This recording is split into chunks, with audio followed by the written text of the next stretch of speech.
Hey guys, how's it going? Welcome to my chat with my man Walk Watson. All right, we're gonna have a nice chat, easy chat today, just talking about scrums, talking about the challenge and so on. So, as you guys are coming in, please do not hesitate to leave any comments. Really looking forward to what you guys have to say.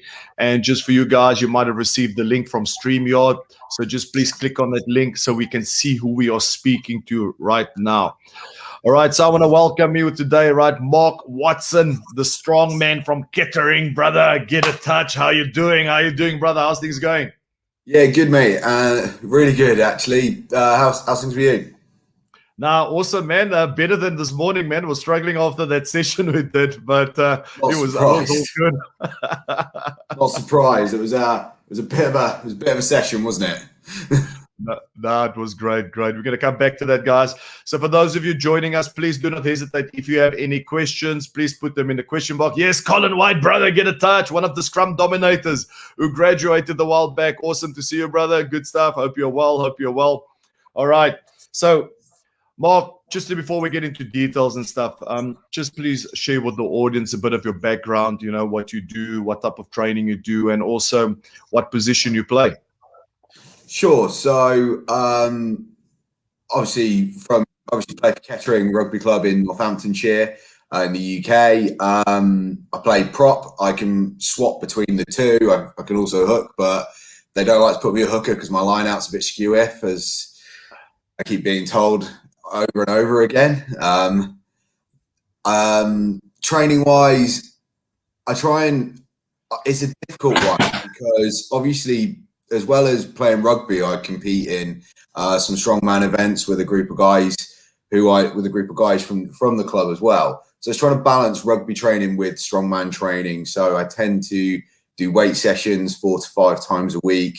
My conditioning sessions is all based around weights, so using sandbags, low weight, high rep overhead movements, squat movements, deadlift movements, things like that, as well as conditioning. I work with a coach from Wellingborough who has helped me. He's come over from Dubai. He's a strongman as well, but he also understands my rugby side, and he's been really good at helping me tweak my training slightly. So bringing in some neck work, a lot of core work into my training.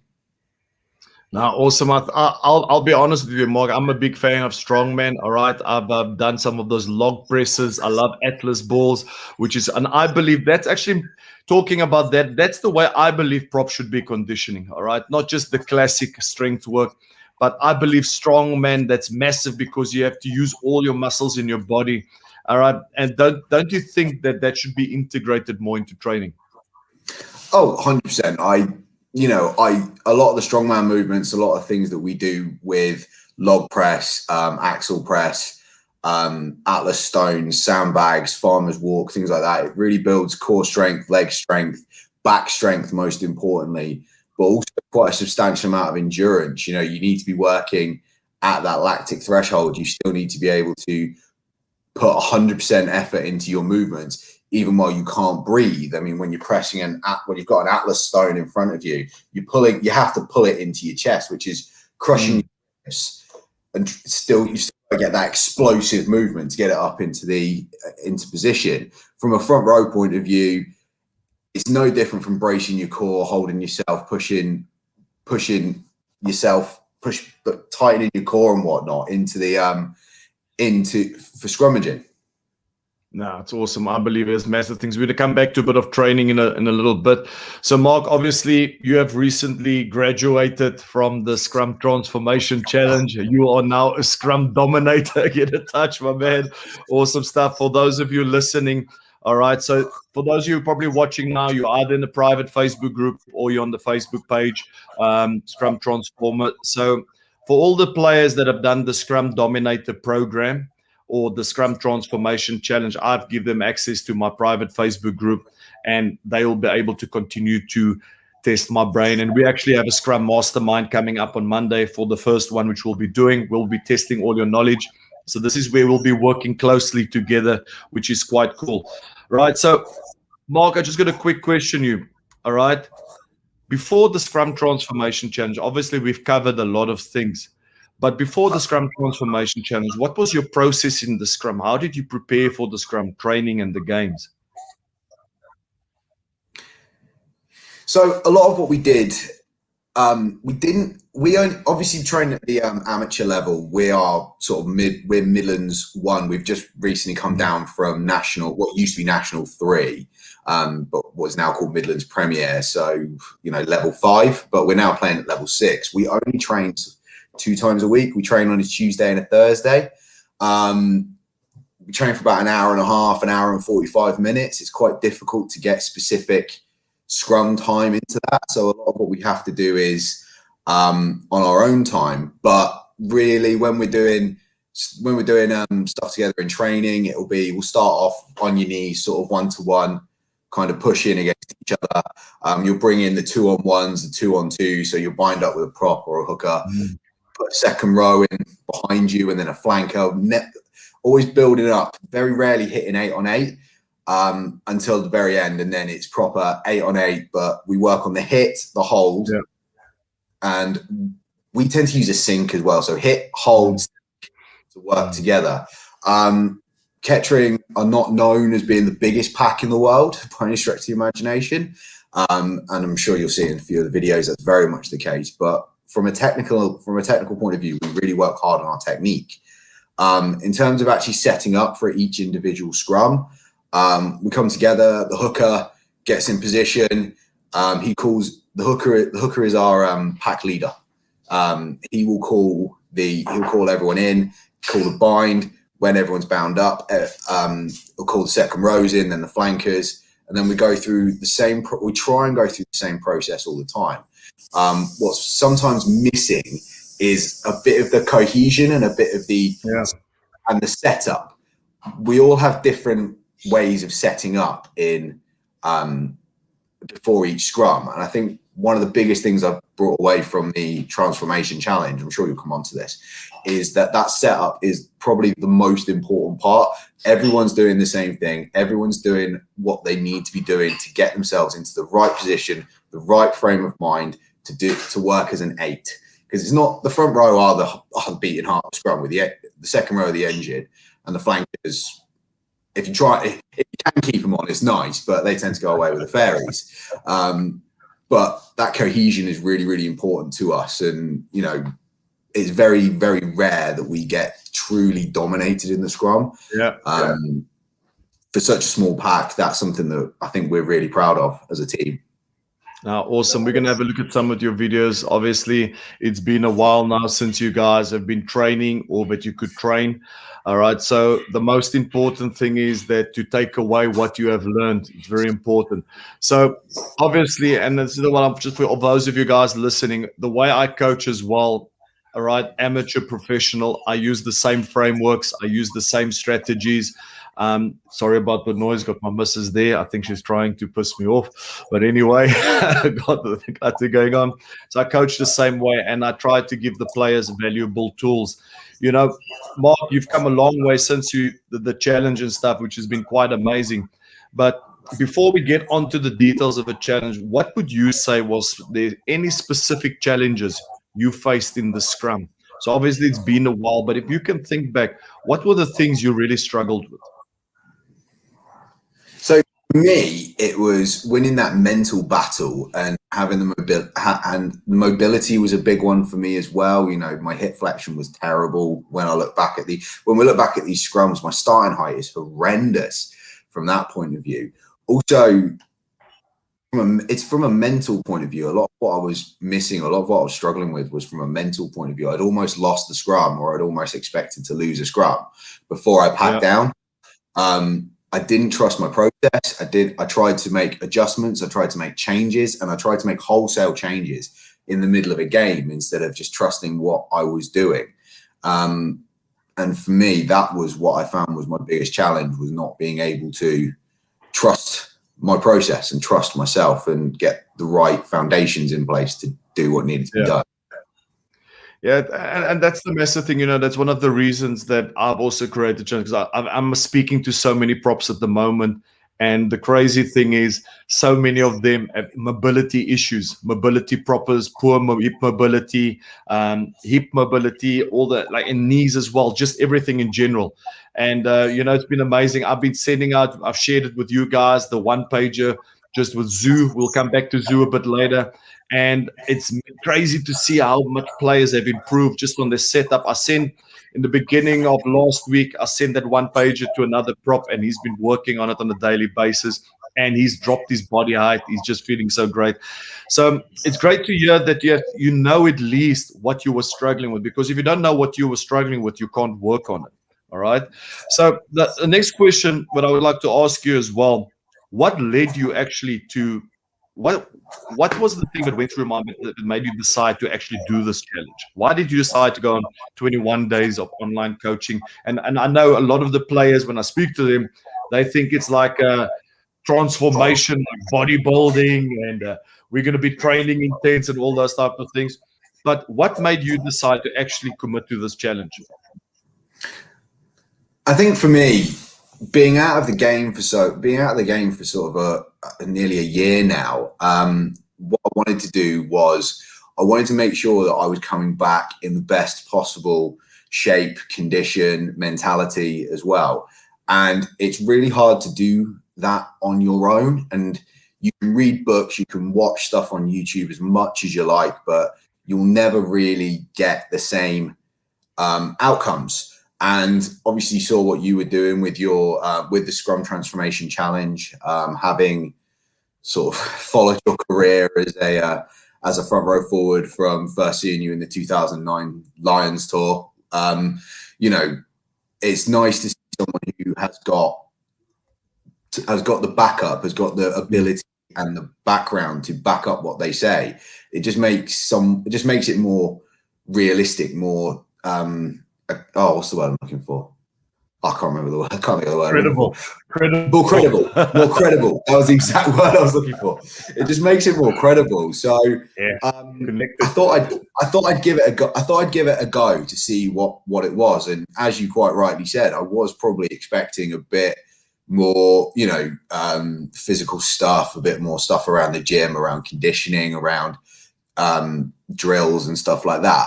But then having done it, realizing that that's not the point, we've all got to a point by the age of sort of 23, 24, when you've been playing rugby and scrummaging properly for sort of 5-6 years, where we know how to scrummage, we know what we're doing. Realistically, we know what we're doing. If we didn't know what we're doing, we'd have got badly injured, or we'd have been cut long before. So no, you don't need wholesale changes. What you need is those small tweaks to win that mental battle, that physical battle, and just make the changes that you don't realize need making. No, 100%. That's what I always tell my players, and it's quite funny. Like with my team, I've been speaking about it in the group as well. One of the teams that I'm coaching, they've been very inconsistent in the scrum. We're still fortunate we can play because we're a professional team. And I always say to them, small details, paying attention to small details can make a massive difference. Paying attention to small, and you just mentioned there's small tweaks. And I'm always telling players and coaches, well, I've not reinvented the scrum. I've got a different approach to it. I simplified things, and it's amazing to see how players have bought into. I just spoke this morning to Johan Botha in New Zealand, and he started to apply these methods in his training. He's fortunate in New Zealand. They're not really under pressure with the whole COVID situation, so which is quite cool. So he could actually work and apply everything. He did the Scrum Dominator as well. And I just got a comment here from Andrew. I just want to show it here, Mark. All right, he says, I follow Mark on Instagram. Yes, you're famous, Mark. It's great to see the difference in his mobility with using Zoo. All right, so that's massive. Thanks for sharing that, by the way. Thanks, Andrew. Doing your strongman, integrating that, and seeing what massive difference it is. Before we move on to some more of the questions, guys, for those watching on Facebook and YouTube, whatever, if you have a question, please pop them in the comment section. If you like what we are saying, please just like this video. It would be awesome. And leave any comments or any questions that you guys have. All right. Okay, good. So now that you've completed the Scrum Transformation Challenge, all right, do you think now it can help you avoid certain challenges, not challenges, but maybe certain troubles that you would have experienced or things that you would have struggled with in the past? Is there certain situations now that you could possibly avoid? Definitely. I mean, you did a whole session on how to bail out and how to get out of certain situations. You know, as I said, I'm nowhere near at Kettering, nowhere near are we the biggest guys in the world. There are times when we get bullied, particularly on the tight head side or more the loose head side, getting sort of dragged under and pulled into the scrum. That can happen. You know, you doing that session on just literally just strengthening your lats and moving your chest out rather than trying to move your feet, just moving your body and manipulating it that way instead of just falling in, collapsing and resetting the scrum, or trying and moving your hips. You know, once you lose that connectivity of your hips between yourself, the second row, the hooker, and so on, it will go to shit. Sorry. It will certainly go south, but being able to bail out properly and being able to make those tweaks really helps. And also from the other side of that, knowing if I am a loose head and my tight head's trying to do the tweaks that I know that you've taught them, how to counter them as well, and just to put them under pressure from the other side. Also, but what position do you prefer? I know you can play basically quite a few. You can play hooker, you can play loose head and tight, but which position do you prefer? I prefer tight head, without a doubt. Prefer tight head. I feel more stable. I feel as though you can put more power down because both of your shoulders are in the are in the scrum rather than just one. It took me a while to tweak. I started out as a tight head and then moved over to the loose head. I had one of those old school coaches who was very much like, well, it's just crouching and pushing, isn't it? You can do it, but if you can play one side, you can play the other, and it's no, it's not quite the same. But I much prefer tight head, but I'm starting to be utilized more. I found towards the end of not last season, the season before, I was being utilized more as a loose head. So definitely having to tweak my technique and having to tweak things. And because of the way level 5, level 6 rugby is structured in the UK, well, particularly in England, you only get 3 substitutes across the board. So you get your starting 15 and your 3 substitutes. So one of those substitutes has to be a front row replacement. One of those substitutes is usually a forward, and the other substitutes is usually a back. So having that flexibility and that ability to do a bit of everything helps. But what doesn't help is having to start a game at loose head, just get yourself nice and comfortable, your hooker to get injured, your tight head to move to hooker, and a loose head come off the bench. So you then have to move to tight head, and everything just adjusts. And it's literally, I've played games over the last sort of 2-3 years where I've gone from loose head to tight head to hooker all over the place, and it's different, but it's really good to have that flexibility. And it's great you mentioned that, because I always tell this to professional rugby players. You know, I don't think they realize how good they have it, in the sense of they're just focusing rugby. You have to work. All right. And I want to commend you for that. You're working, you're training, you're putting in this extra effort. It's just unbelievable. And I always say I respect players that have to work all day and train in the evening. I mean, that is very tough. That's not always the easiest thing. And I can see you, someone that grafts, you put in the effort on a constant basis. That's just, I just want to say well done on that. So I want to say, regarding the challenge, what is the one thing, or what key results from the challenge would you say that really helped you massively a lot? So from a technical point of view, that bailout challenge was probably the thing I took away most. The strength and conditioning talk that we had with the guy from the, I can't remember his name, the guy from the Bulls, that was really interesting, especially learning sort of if I wasn't a strongman, would I be doing regular deadlifts? Probably not. I'd probably move towards bar and things like that. Certainly all the stuff around the setup, going through the same process every time. Make sure the foot position as well. It's amazing the difference that your feet position, your foot position has in terms of you're a little bit further back, then you're just off balance that much. And the other big one for me was my positioning with the, I always thought I was straight and always thought I was in a strong position until I looked back and saw that there was this curve in my spine. Yeah. So just breathing in a bit and round the shoulders a little bit more. And even though it feels when you're in that position that your back's like that, it's not, it's a much more solid position. And being able to critique my own scrums, my own positioning, and not just going, that'll do. Thing. And I suppose the final takeaway was Zoo. You know, that's for me has just transformed a huge amount of what I do and a huge amount of my attitude and my approach to training.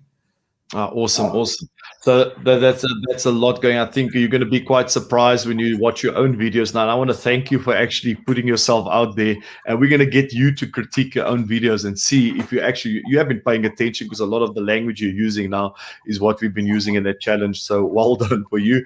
We just got a quick question here from Rick Van Dijk. All right, it's here. Hi guys, I was wondering what your opinion was on being a utility front row, especially as a career choice. Most of my games I play at least 2 out of 3 positions. I know this ties in what you spoke about, but I was wondering what your opinion is on the choice itself. All right, so I just want to give my opinion on there. All right, as a player for front rows listening, I would not advise you to play different positions if you really want to excel in a certain position. But I know, like Mark as well, at their level in the UK, he needs to help his team. He's there for his team. So he needs to be able. So you need to fine tune. So that means you need to constantly have different workouts in those key positions. So when you need to move from hooker to loose head or from loose head to tight head, that you all sharpened up. So that's very important. It is a bit more work. And there is also a lot of different things you need to take into consideration to make sure you adapt quickly. But obviously, as coaches, we love props that can play both sides, because if there's injuries, all right, it always helps us out. But you also need to know this. If you play both sides, and especially if you have ambition to play at a higher level, you'll always remain the second choice. You'll always remain the second choice. So if you really have ambitions to play at the professional level, I would advise you to choose which position you want to play. But while we got Mark that's playing different positions, because he's always there to help, because he's a good team man, yes. What goes through your mind when you need to constantly change and within games in this position? It's really funny because I actually would disagree with what you just said. certainly from a professional point of view, or from a higher level point of view, having that specialism probably would help, but I've never done it. I've got no idea. Highest level I've played was Midlands Premier last year, so I've got no clue sort of what it would be like. I can't comment. For me at an amateur level, having that flexibility, as you said, it makes you invaluable to, well, without trying to toot my own horn too much, it does make you sort of invaluable to the squad, because you can just step up and do what you need to do. And although it's not ideal, it can throw you off. I think having that ability to counter what's in front of you is definitely better. From a personal point of view, I much prefer to stick to either loose head or tight head. I don't really want to get hooker mixed up into it. I've got to try and throw, and that's just a whole different thing. No, awesome. Okay, great stuff. So we got a quick question here as well, which is quite interesting. Let's just get all right. Got Andrew here. With what you have learned from the program, do you feel you could easily transfer this to your teammates to help your scrum as a unit? What would you say, Mark? Yes. The short answer is yes. Whether or not you get the buy-in and whether or not people want to do that, and the coaches want to get involved and the coaches want to help you, is a different question. But certainly the things that you do, while I wouldn't want to sort of take anything away from G and sort of grab all of my front row players and take them through a challenge without sending them to G, there are certainly things you can take from that challenge into your day-to-day training and into your unit stuff, and really work hard to just make the small tweaks. It's the small tweaks, and there's stuff that you don't need to necessarily go on the Scrum Transformation Challenge to understand. If everyone's setting up the same way, if everyone's going through the same process, if everyone's doing the same thing, you will work cohesively as a unit. If you've got your loose head who likes setting up one way and your tight head who likes setting up another, and you go in skew if, it's not gonna go as well. I think, yes, you can. It would be really good to take some of these learns away and bring them into your training, bring them into your unit skills. Okay, awesome. Just a quick thing, because I get this is a question. A lot of players are currently in lockdown, and they feel that maybe they'll do this challenge at another stage. And I've just shared with a lot of people that this will probably be the last challenge for a long time. I'm busy focusing on a lot of things, other stuff which are coming for props as well, and also trying to adapt to the situation of rugby players. I know a lot of players are currently in Ireland. Some will only start playing in September, all right, which is a long road away. So I'm looking at different ways to keep the players inspired. But there have been some awesome feedback for players in lockdown that couldn't really train, and they really enjoyed is the fact there was this lives every single day. All right, you got this crazy coach just rambling about, talking and stuff.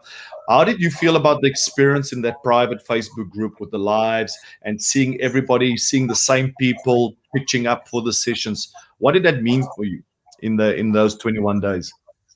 I thought it was great. I thought it showed that everyone had the buy-in, everyone wanted to get involved, everyone wanted to be there to improve on something. And although lockdown is hard, it's not necessarily now or never, but certainly the best time to be working on those things. And the challenge itself is very much based around your individual work. So it was great to see everyone sort of working together and advising tweaks. It was for me, going in as an amateur, and certainly not the only amateur in that group, it was weird being able to comment on professionals and people who this is their job, and help them make tweaks and help them notice stuff that they may not have noticed, and also have the professionals tweak your stuff and tweak what you were doing and comment. And it felt like a squad when we were in it, and everyone was chatting. And I mean, funny story. You obviously did the coffee chat on Saturday, and me and Mark Corby ended up joining about an hour afterwards, because neither of us realised that French time and English time are two very different. That's my fault. I wasn't precise regarding that on B, so we have to do that coffee chat again. But it didn't matter, because me and Mark stayed on for half an hour and had a really, really good conversation, a really good chat about how things are in Ireland and how things are, looking forward to it, and the bits we miss as well. Yeah. No, but it's also, we'll definitely have a good catch up. We'll organize it for this week or even the weekend. Doesn't have to be too long, 30 minutes. So it was quite awesome. That's the great thing as well from the challenge. We had professional players and amateur players, and that was quite cool. And it was great to see the humility of the professional players in the team, and that's what even though players were scared to put out their posts, but eventually guys started putting out their drills there. They were commenting each other, giving feedback. And that's just the way I like to coach. It's about teaching, teaching you how to teach. All right. So and I do appreciate that he's saying you want to share everything that you've learned. Thank you for that. But, it's normal as well. What you have learned, you need to share with your teammates, unless you want to stay number one and you don't want them to get the edge. But listen, what we're going to do is we want to move on quickly. I know there's lots of other questions which we still need to get addressed, but I want to move over to one of your videos. And I want you to tell me what you see. All right. Okay. And for those watching us live as well, feel free to put in your comments as well. What do you guys see? What do you think? And let's just get chatting. All right. So let me just give me a second, and let me just get your videos up. All right.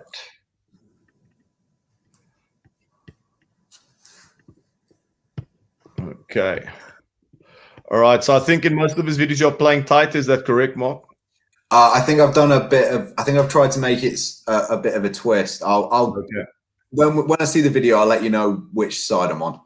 All right. Okay.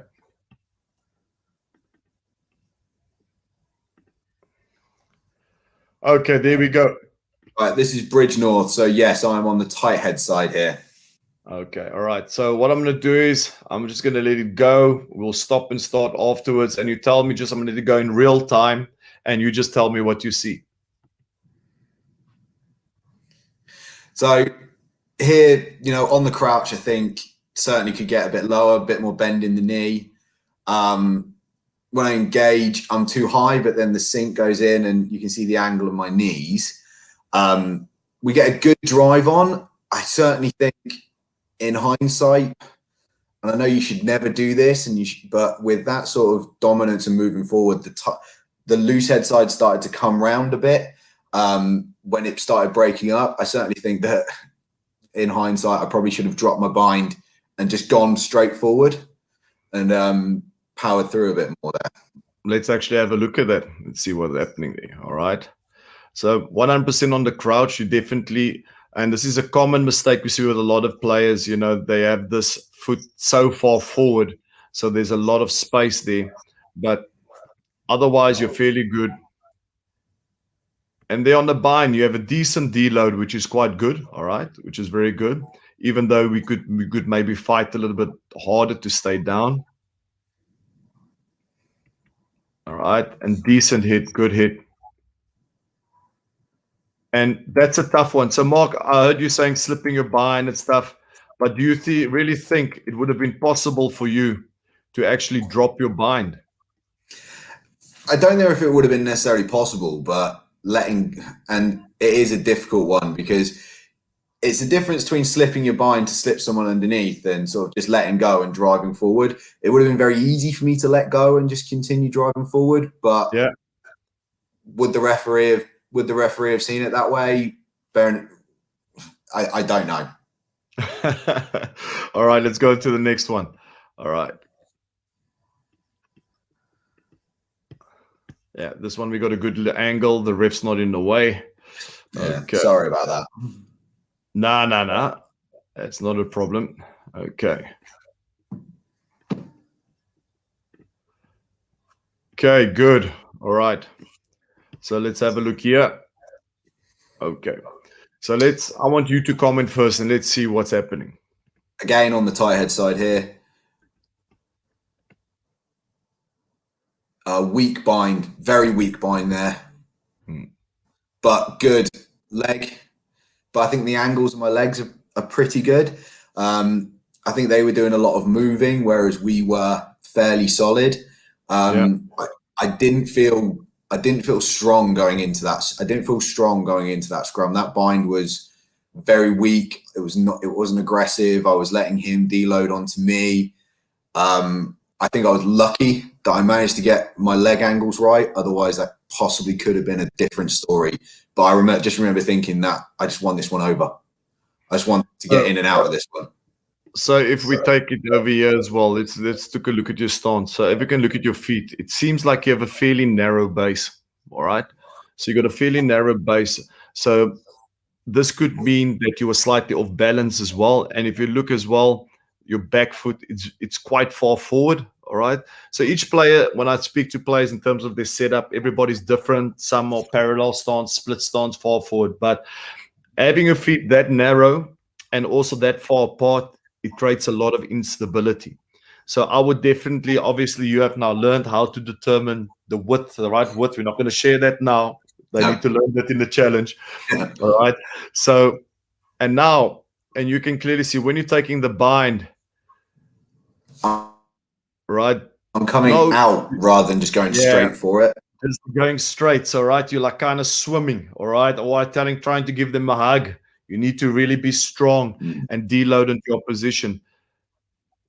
All right. And there we can see not in a great position because, and the reason for that is we can see is what we normally call marshmallow mode. All right. So that's when you're not engaging your whole body. All right. you're there and you're hopefully relying on the hit. So a lot of props, and that's not, how can I say, it's a common mistake with props. And whether it's professional or amateur, it doesn't really matter. There's a lot of similarities. Players only tighten up just before they engage. So then they're always blaming the lock scum. So definitely, you could definitely be more engaged over there in terms of your whole body. All right. And what did you see there once you hit? It went straight down. Yeah. So here you can clearly see. And went like that. And that's a lot of players only rely on their upper body. They only rely on their upper body. And here you can see use no load in your legs. All right. So that means your upper body and your lower body is completely disconnected. All right. So your upper body and lower body is completely disconnected. But otherwise, really good. You still manage to keep a good shape, work with your bind, a little bit of a limit there. All right. Might still get away with that. But you at least the refs on the other side, doesn't matter. Say again? Refs on the other side. We don't have yes, my brother, awesome stuff. Play to advantage, But otherwise, really good. And I think this is very important for a lot of tight ends that are watching. You can see, even though there's a lot of things Mark can improve on, but this is a really great. So I know with everything, I can't wait for you to start training again and practice on the scrum, that you can actually apply what you have learned. Because really, Mark, this is already a good start. And if you look now, despite that, and you were basically only hitting with your upper body. Imagine what you could have achieved if you actually used your whole body, drove with your legs, got proper hip drive going. But what I do like is good pressure, putting the loose head in a really uncomfortable position. All right. Could have maybe, do you think, this is one thing which is important, do you think your flank over here is actually giving you all the pressure that you need? I think from the body angle, he's kind of angling in instead of straight. And I don't think, Harry's a very, very good player. He's an incredible player, but I don't think he was giving me everything that he could have given me. Yeah.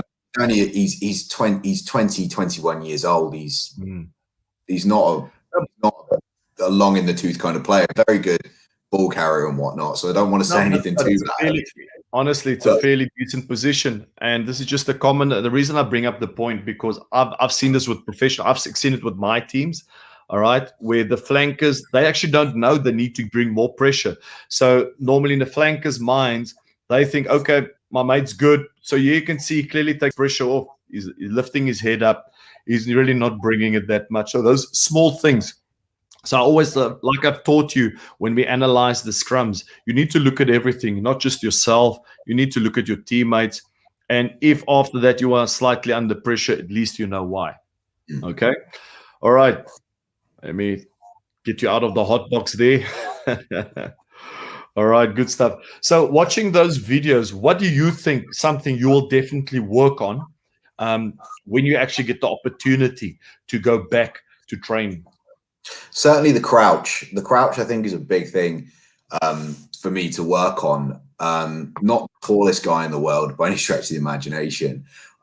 So an advantage of mine would be how low I can get while still able to generate power.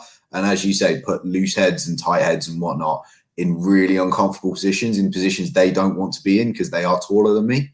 So certainly that hip flexion and working on that crouch and getting into that position early, as well as that aggressive straight arm bind and really deloading. For my entire career, I've been too lackadaisical. I've just been kind of binding on. I've just been kind of trying to find a shirt. And I think there was one scrum I sent you that I bet I didn't even get the bind and had to tuck under his armpit. Yeah. Because I just wasn't aggressive enough. And that's sort of the key things I'm going to work on is my setup. No, awesome. No, it's great stuff. So I just want to ask you something now that we're going to wrap things up in a bit. All right. Time flies. Can you believe I'm speaking for what, 40 minutes already? Man, we can go on for ages. Some great comments coming through. Guys, if you like this video, please just like it and leave a comment afterwards to let us know what you think. In case if you have any other questions and I didn't answer them, please just put them in the comment section and I'm happy to do so. This will be staying in the group. This will be staying on the Facebook page. So please leave your comments and I'll get back to you. So, right, guys, very quick thing. Mark, there's a lot of players that are contacting me. They're like in between two minds. What would your advice be to front row players or coaches now that are kind of like sitting on the fence? Should I do it? Shouldn't I do it? You're honest. What would you tell them? If you're considering doing it, do it, because you clearly feel there's something that can be improved, that you think you could gain from this. You've clearly seen something that clearly seen something in the marketing and the information and what G puts out on Instagram and Facebook and things like that you feel would benefit you. 100%. If you're sitting on the fence, just take the plunge and do it. You will thank yourself out of it. If you are sitting there thinking, this might be a bit of a laugh, I think I'm in a good place, I think I can scrummage well, definitely do it, because if you're thinking it instead of knowing it, it's not the case. And no matter what stage of your career you're at, whether you're a international professional, World Cup winner, or you're a level 7 tight head at somewhere in Yorkshire, it's definitely the best way to improve your game and make you a better prop.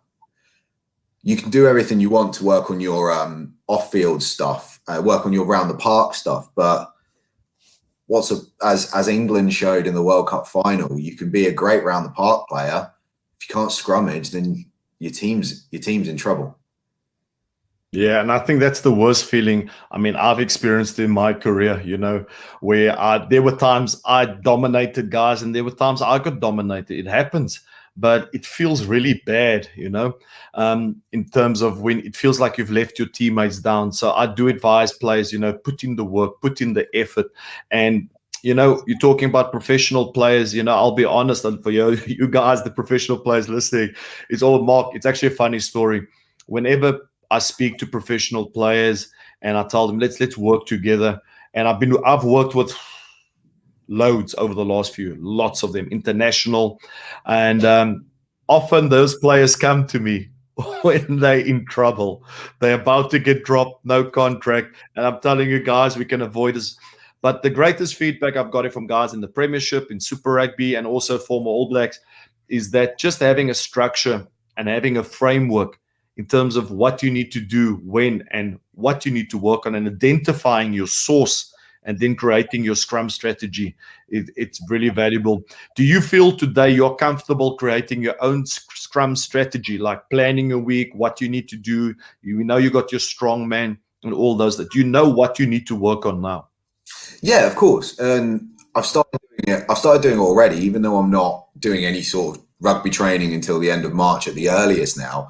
I've started adding it in on, instead of when I do my core work after my sessions, instead of doing 100 sit-ups or a 30-second plank or whatever, I'll do a scrum plank. I'll do a scrum hold. I'll move. I'll bring stuff in that more functional, still gives me the work that I need to do from a core point of view, but also adds that extra benefit on. And waking up each day and having that structure plan and mixing it into my strongman and my general zoo as well really helps. Awesome stuff. Awesome. So just quickly, we're going to finish up talking about Zoo. Just quick thing for everybody watching. All right. I've got unbelievably amazing free tools for you guys. If you want to learn how to dominate the engage, just drop a comment here, say dominate the engage. If you want conditioning or mobility, all right, just write that in the comment section, conditioning, mobility, or just write Zoo, and I'll share that information with you. And if you want more information on the challenge, just put in #challenge in the comment section. So those 3 things: dominate the engage, Zoo, and challenge. Put those 3 different words. It's 3 completely different tools, which I'll share with you and pass on in all the information in the comment section. And if you guys have any other questions, please let me know. Send me a DM or just drop a comment here in this live. All right, so Mark, quickly, you've joined the Zoo rugby team, and I just want to talk quickly on that, and I'll let you go. A lot of rugby players, when I tell them they should do Zoo, they say it looks stupid. So let's get your honest opinion. Before you did Zoo, when you saw it, what did you think of it? I'm not a classes guy. The idea of working without weights on my body weight, things like that, never really sat with me. And from that point of view, when I actually saw Zoo, they were moves that I was aware of and things that, you know, our strength and conditioning guy Chris Long had brought in when we were doing our preseason stuff before lockdown. Chris certainly was putting in some frog squats, bear crawls and things like that into our training, but it was not something that I'd ever considered doing. I was the wrong shape, the wrong everything to make Zoo to work for me. And so quickly, so now you've done it. You've continued normal strongman training with your log press and stuff. Now, since you've been doing the Zoo, it's now been about 3 weeks, right? What are the differences that you feel? Do you feel something different in your training? Do you feel? You just tell me what you think. If you think it's the biggest bunch of BS, tell me, share about your experience of Zoo, what you've been experiencing in these sessions. So for me, the main thing I wanted to get from Zoo was fitness. Conditioning. I am not a runner. The idea of going out for a 5K run, genuinely, I just couldn't be bothered. I'm not a cyclist either. I thrive on high intensity fitness work, and that's the main thing it's brought me, is that high intensity interval training method. And yes, we do a strength session. Yes, we do a mental resilience session, but at its core, it is a high intensity session where you push yourself as hard as you can go. And I've noticed that even though I've been doing it 3 weeks, it's not getting any easier, because you're upping your game every week, every time you do it. Other less tangible benefits, I suppose, noticed a massive change in mobility, hip power. For the log press, you kind of row it or deadlift it, however you choose to do it, off the ground. Put it on your lap, crouch into it, and you've got to power clean it up. That requires quite a lot of hip power, and I was always missing the hip power, and I was using a lot of my biceps and things like that with that clean, and it was taking a lot of energy and taking a lot of power away from the press. But since I've been doing Zoo and I've unlocked that hip power from, you know, the frogs, the kick sits, half Hindus and things like that, I'm able to really fire it up and get that and engage my hips and my lats a bit more to really get it in position quickly. My back feels so much better. I always struggle with my lower back. I really struggle to get through a deadlift session or a scrum session. You know, I'd wake up on a Sunday morning after a game and my lower back would just be in shreds, foam rolling, using the lavender microwavable pouches on your back, barely able to touch my toes. But I've noticed that I've noticed a huge change. I'm more supple, more flexible, less pain across the board, actually, which is great. It's awesome. So, and also in Zoo, we work a lot on mental resilience. Do you think today you are mentally stronger? I think I've got the power to push myself a bit more, and it really gives you that. And I think a lot of that comes down to you as a coach as well. You don't let people falter. It's not you don't let people give up. You don't let them falter. They don't let themselves give up. And working with the Zoo rugby team has really given that side of it to me, and wanting to push myself through. And I don't think that necessarily comes from Zoo. I think that comes from your attitude and the way that the team and the way that everything works and the way that you work for each other. But certainly become more mentally resilient. Certainly get to that point where, you know, you said we've got to do 4 sets of 50 kick sits at the end of the session. Thanks for that this morning, by the way. And you get to like 35 at the third set, and you're on your knees, you're dripping, and you just hear it in the background, and you just go, no, I can do this. I will do this. I'm getting through this. And you just take yourself to wherever you need to go to get it done. Yeah, awesome. And, Mark, the great thing is what I want to say is you've improved massively. And I want to just say thank you for taking the time for sharing with us. It was unbelievable. And I'm looking forward to see where your journey goes. And hopefully you guys can get back into scrummaging and training as soon as possible. All right. Before I give Mark opportunity to sign up, guys, thanks. I've seen lots of messages. Guys, I do advise you to be more active in the private Facebook group. If you're not in the private Facebook group, how to transform your Scrum. All right. Front row players and coaches, get in there, send me a request. I'll give it a free Facebook group. It's we as props and coaches can communicate, and I'm sharing a lot of my knowledge and my experience. And also I'll be selecting random people like we did with Mark. He did the Scrum Transformation Challenge. All right. But I'll also from time to time just bring anyone up, and we'll go through some of your videos and coach you online and get the comments going. So what I would like you to do, guys, if you really found this video and this interview valuable, please like it, share it with your friends, tag your friends in it. It's unbelievable view on YouTube. All right, please share it and subscribe to the channel. All right, Mark. All right, I know this. I've been chatting a while to one of your good friends. He's Rugby Strong on Instagram. Please send my regards to him. Or I think you guys at the club, you train together, I think. Yeah, Steve's actually the guy who got me into strongman. Okay, awesome. So please send my regards to him and lots of love to him and his family. Mark, is there anything you want to say? I'll shout out to your friends or family or anything you would like to say right now. Yeah, so can you give a shout out to Rugby Strong, who's going to be competing in August at the Britain's Strongest Man under 120 kilos. So massive good luck to him. Thanks very much for giving me this opportunity.